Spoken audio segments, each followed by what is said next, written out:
This is the Wise Women Show on your Sunday evening. We are Lisa and Liz and the founders of a website called wisewomencanada.com. And one thing we love to do is share the stories of inspiring women. And we are very excited to have in studio with us today Claudia Nigrelli, who is a motivational speaker who lives with a visual handicap. And she is here to talk about her experience and how she motivates people with her story. Claudia, welcome to the studio. Well, thank you. Thank you for having me. So tell us a little bit about you. All right. Well, that's the perfect question to say at the beginning. Yes. So I'll make it nice and short and sweet to start. So a little bit about me. Obviously, you mentioned that I have a visual impairment. So I was diagnosed with retinitis pigmentosa is what it's called. And so it's a retinal disease that causes eventually blindness. So you had sight early in your life. Yes, I did have sight early in my life. I lost most of my vision at the age of 24. Wow. So yeah. you and how was that experience? So awful. I can't even begin to imagine. Yeah. It was a slow progression. Right. It was slow, and I would rather have it done right away, because I mean, some days I can see things and then the next day I can't, and then one day I would be able to read, the next day I wouldn't be able to read. So it was very difficult for me to adapt myself. So a very big emotional toll on you to kind of go through this kind of yo-yo of one day feeling like your vision is there, one day feeling like it's not. What was the emotional feeling like that on you? It was very difficult. It's very, very tough to put an emotion to it. I think there was obviously a lot of sadness, a lot of guilt on myself. Where did the guilt come from? The guilt came from, I mean, even though it wasn't, I knew that it wasn't my fault, but I also knew that I couldn't do anything about it. So like a helplessness almost. Right. And how is it? How are your parents and your siblings? I love my parents. My parents, obviously, I mean, you know, when I was diagnosed, there was no groups to help parents. There was no associations. Actually, my mother was one of the founders of one association. So it was very difficult for them to get a hold of everything and actually put words into, you know, the disease. And there's no book that told my parents what to instructions, what to do when your daughter's losing her sight. Exactly. So but they were amazing. And my sister as well, she's awesome. She's just great. And how did you learn to adapt? You learn to adapt because you have no choice. You learn to adapt because, you know, the morning you wake up, and a simple thing like making coffee, you need certain tools to make sure that you're not going to burn your hand when you pour coffee in your cup, or, you know, so you learn to adapt differently. That's all. You have no choice. You have no choice but to put one foot in front of the other and just go on. Exactly. We are chatting with Claudia Nigrelli, who is a motivational speaker who lives with a visual impairment, and we're talking about what it's like to slowly lose your sight, but how you haven't let that stop you or stand in your way in Absolutely any capacity.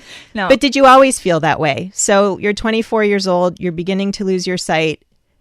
You must have felt like, wow, I'm done on some level. Well, I was done at the age of 7. You were done at the age of 7. I was done at the age of 7. Once I was diagnosed, I mean, learning to explain to the other children that I can't play with them. I can't play ball, and not because I don't want to, but because I can't. So it was a lot of I can't, until a certain point I said, no, there must be another way. So that's when we found, you know, a camp that was adapted for people with visual disabilities. There was, you know, resources. There was the Institut Nazareth Louis Braille, which is, you know, a place where people can go to get these resources and get these tools like a white cane, which I now learn to use, but for years I used to hold it folded in my hand. And wow. Because you were afraid of the stigma of using a cane, or were you? I was ashamed. You were ashamed. I was ashamed. I mean, I was, you know, most of my talks, I know that we're going to talk about it later, but most of my talks are about how I overcame bullying. I mean, I was bullied and up until, you know, not many years ago, I was still bullied. So, and it's tough. It's tough to say it, because now that I speak about it and I know that I can inspire others, that's why I push myself to do what I do today, is so that others can see that, you know, there's no limits.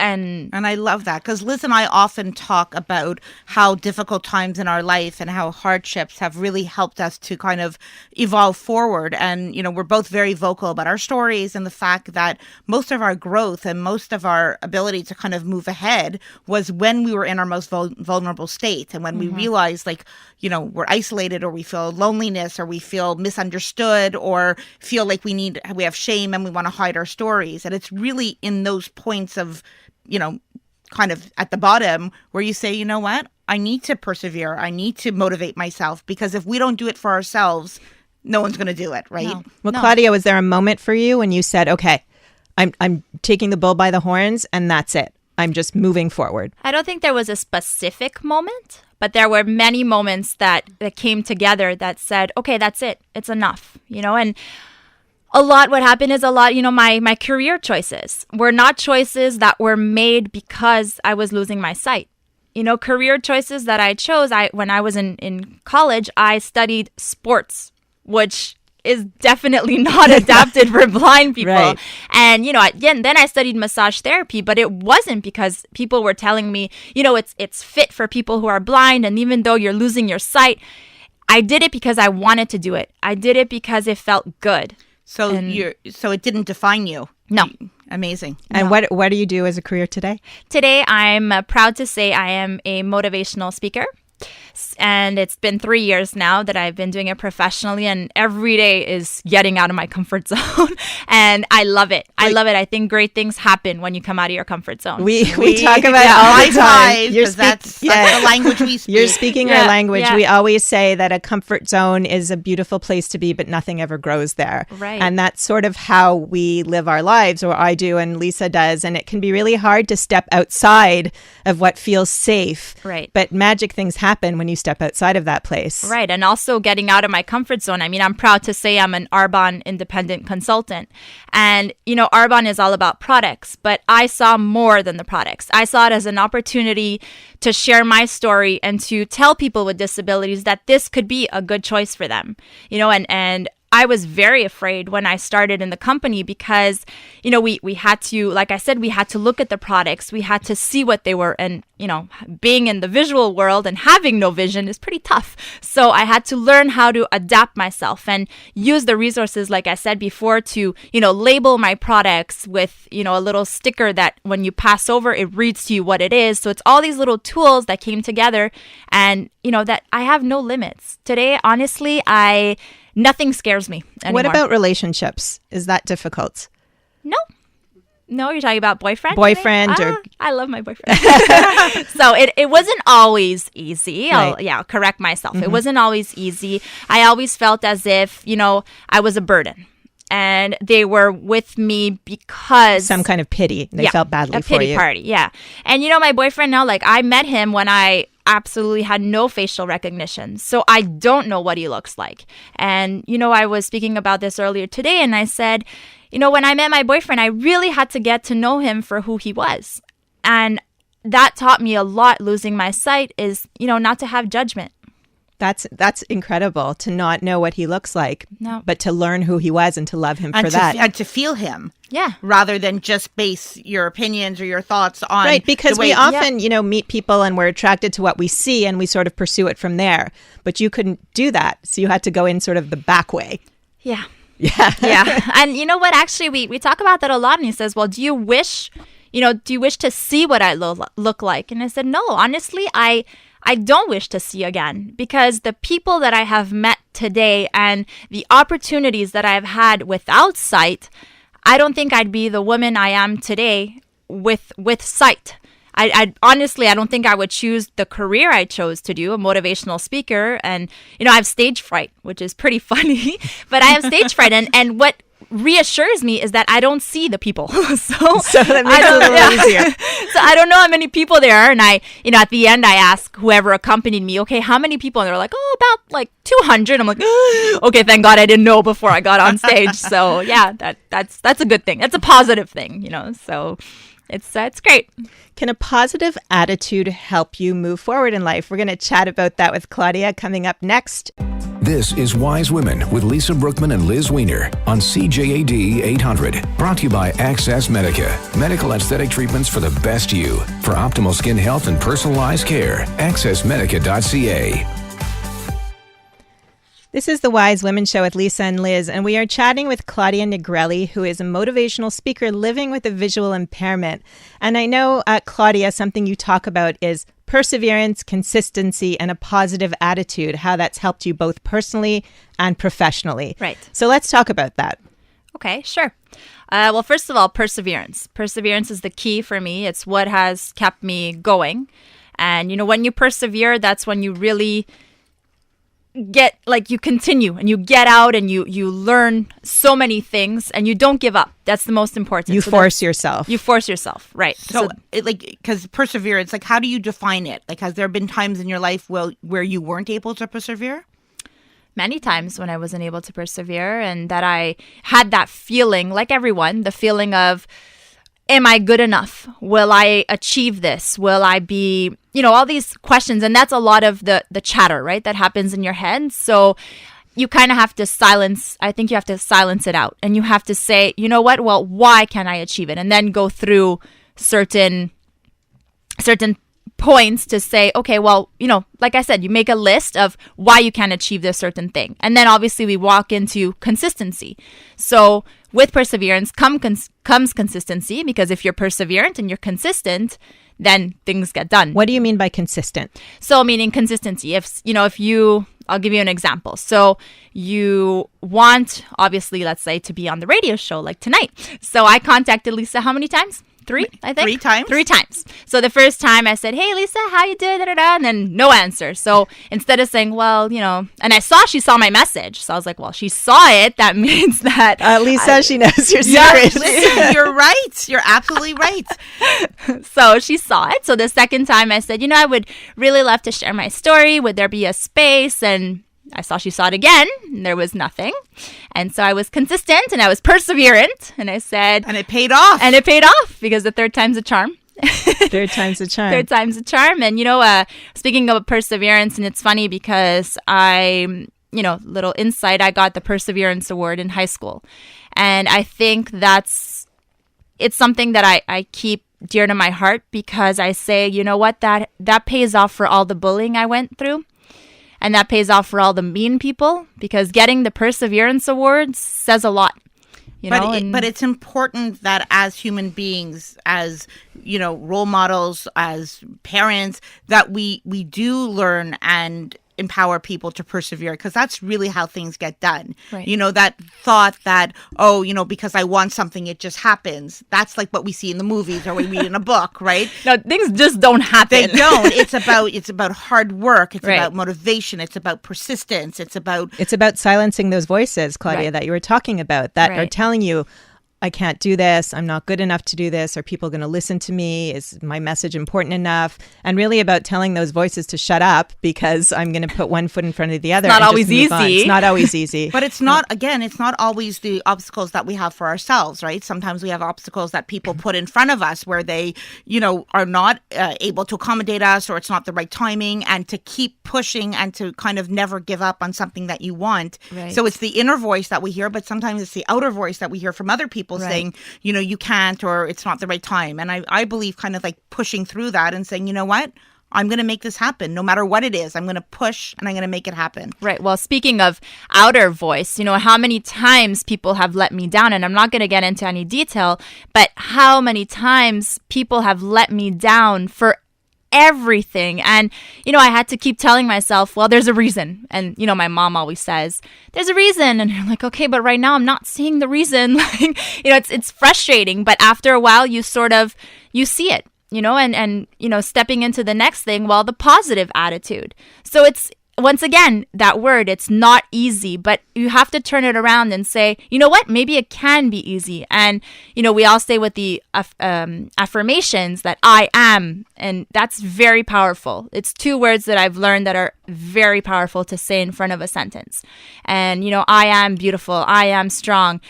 Sometimes some words don't come out, as you want them to, as strong as you want them to. But, also they were saying you have to say it in front of a mirror. Now, I don't see myself in front of a mirror. So I need to go a lot deep down into myself and say, okay, well, you know what? I can't see my reflection in the mirror. Therefore, they usually say, look at yourself so that you can state a fact. But when you don't see yourself, you kind of have to say, well, I am beautiful, but I don't see myself. So that's a whole other chapter. Well, beautiful doesn't have to be about what you see in the mirror. It's what you feel on the inside. Yeah, and I think you were talking about that before with the other guest, that fashion is also inner beauty.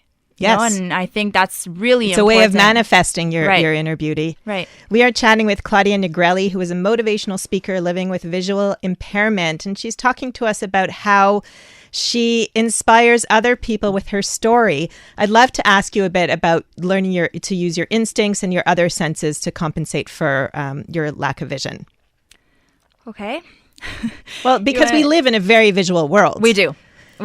So, everything is visual these days. Everything, and just learning how to use my cell phone, learning how to communicate with people when you don't see body language, and it happens. I'll throw in a bit of humor. It happens to me so many times that I'm talking to someone, the person just walks away, and you're like, and then you realize that you've been talking to yourself for the past 2 minutes by yourself. So it's things that, sometimes they're funny, and sometimes at certain points they make you sad because they're, like I said before, I don't want to see. But in other cases, I say, if I could just have 10 minutes of vision at certain moments, it would be great. Claudia, if someone is walking away from you when you're in the middle of speaking, it's their issue. It certainly has nothing to do with you. That's just... Yeah, they're just being rude. That's just poor etiquette, Yeah. We have a texter who says, this woman is amazing, more power to her. That's from Dust. Thank you. Yes, so you are already inspiring people just who are listening to you tonight. Awesome. Thank you so much. So tell me about how you use your instincts and your other senses.